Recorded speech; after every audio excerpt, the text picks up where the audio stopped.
maintenant donner la parole à Maître Kadiri pour la déclaration en français. Je vous remercie beaucoup.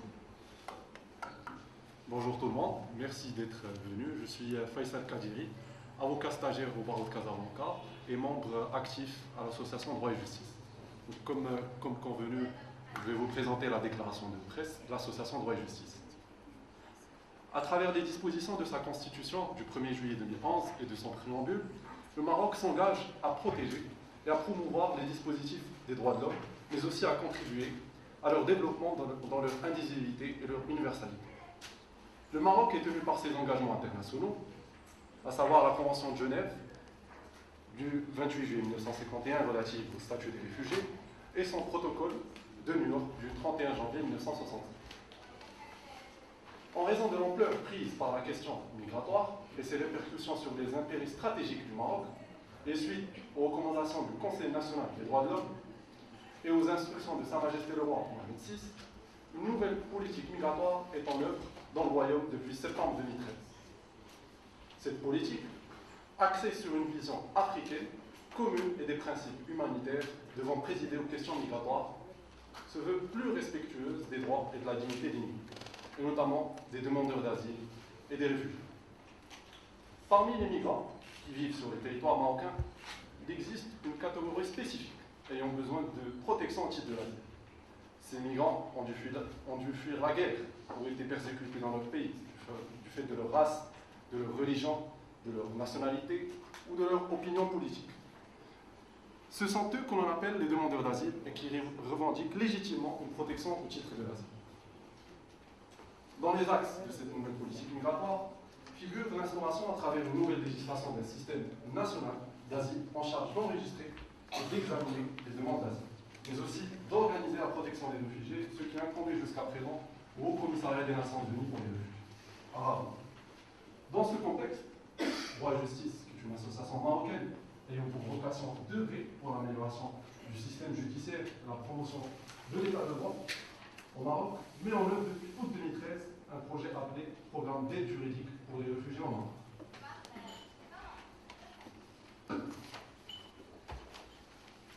Ce projet a pu voir le jour grâce au soutien de la Fondation euro-méditerranéenne du soutien aux défenseurs des droits de l'homme. Il est depuis également soutenu par l'ambassade britannique et le Front arabe pour les droits de l'homme. À travers le programme Aide juridique pour les réfugiés au Maroc, Droit et Justice s'emploie à mieux faire connaître les droits des réfugiés et le processus d'obtention du statut de réfugié au Maroc, en dispensant gratuitement une formation de qualité aux avocats et juristes désireux de s'investir à titre bénévole dans l'assistance juridique et la représentation des demandeurs d'asile sollicitant l'obtention du statut de réfugié au Maroc. Ainsi, depuis août 2013, 100 avocats, juristes ou universitaires ont bénéficié d'une formation relative aux droits des réfugiés et à l'accompagnement juridique des demandeurs d'asile. 69 dans la région de Casablanca et 31 dans la région de Jdamana. 72 membres d'associations intervenant auprès des migrants ou d'organisations de migrants ont bénéficié d'une formation aux droits des réfugiés. 31 dans la région de Casablanca, 41 dans la région de Jdamana. 100 étudiants de différentes nationalités et maîtrisant des langues africaines ont bénéficié d'une session de sensibilisation au métier d'interprète auprès des demandeurs d'asile. 7 demandeurs d'asile bénéficient actuellement d'un accompagnement juridique gratuit de la part d'avocats ou de juristes bénévoles dûment formés. Dans le cadre du programme Aide juridique des réfugiés au Maroc, une campagne de sensibilisation des migrants vivant dans la région de l'Oriental sur le droit de demander d'asile au Maroc est en cours. Par ailleurs, nous prévoyons de développer notre projet à Tanger et à Tétouan à l'horizon 2015. Fort de notre expérience de terrain en matière d'accompagnement juridique des demandeurs d'asile et de défense de leurs droits, nous sommes impliqués depuis quelques mois dans des activités de plaidoyer en matière d'asile. La raison, contribuer en tant que membre de la société civile marocaine aux efforts du Maroc pour l'instauration d'un système national d'asile cohérent et respectueux des droits des migrants en besoin de protection au titre de l'asile. Le fruit de notre travail, 9 recommandations concrètes pour un exercice réel et effectif du droit d'asile au Maroc, que nous avons le plaisir de partager aujourd'hui avec vous. Les attentes et les espoirs suscités par la nouvelle politique migratoire s'incarnent en matière d'asile dans de grands principes qui nous ont guidés dans l'élaboration de nos recommandations. Ces attentes et ces espoirs sont ceux des migrants eux-mêmes. Premièrement, un traitement humain et des conditions d'accueil et de vie respectueuses de la dignité des migrants au Maroc. Cela passe notamment par la fin des violences et des refoulements imposés à ces êtres humains touchés par l'exil, mais aussi par l'accès aux soins ou encore par la scolarisation de leurs enfants. Deuxièmement, le droit à l'information sur l'asile et un accès effectif à la procédure d'asile, quel que soit l'endroit du territoire où les migrants sont installés. L'enjeu est d'importance, étant donné la configuration géographique du Maroc.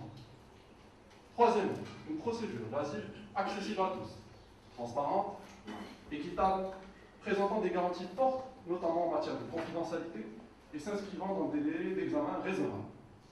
Quatrièmement, l'implication de la société civile marocaine dans la conception, la mise en œuvre, le suivi et l'évaluation d'une politique publique courageuse en matière d'asile et conforme aux normes internationales des droits humains.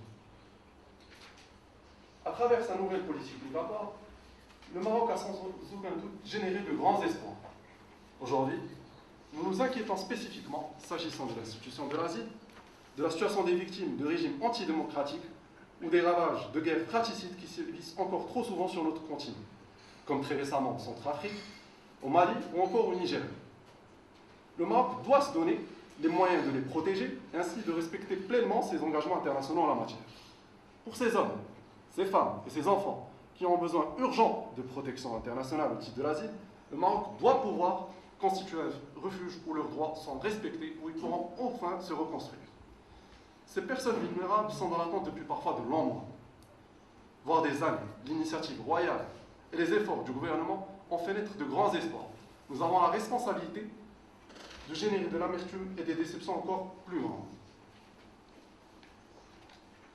Aujourd'hui, nous nous inquiétons des répercussions d'une situation qui stagne.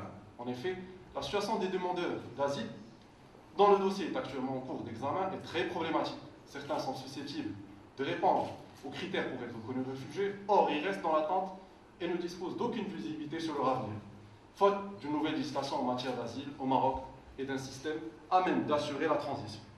Ainsi, à une semaine du 20 juin 2014, journée internationale des réfugiés, nous souhaitons interpeller les autorités compétentes sur la nécessité d'accélérer les réformes en matière d'asile. Nous demandons que le loi cadre spécifique à l'asile et aux standards élevés soit voté à brève échéance. Ce texte doit s'incarner concrètement dans un système national d'asile viable, cohérent et respectueux des engagements internationaux du Maroc. Nous préconisons que dans l'intervalle, le Maroc s'applique à mobiliser les ressources déjà existantes, telles que le Bureau des réfugiés et apatrides, afin d'assurer la transition vers un système national d'asile garantissant le respect des droits et de la dignité des exilés. Merci pour votre attention.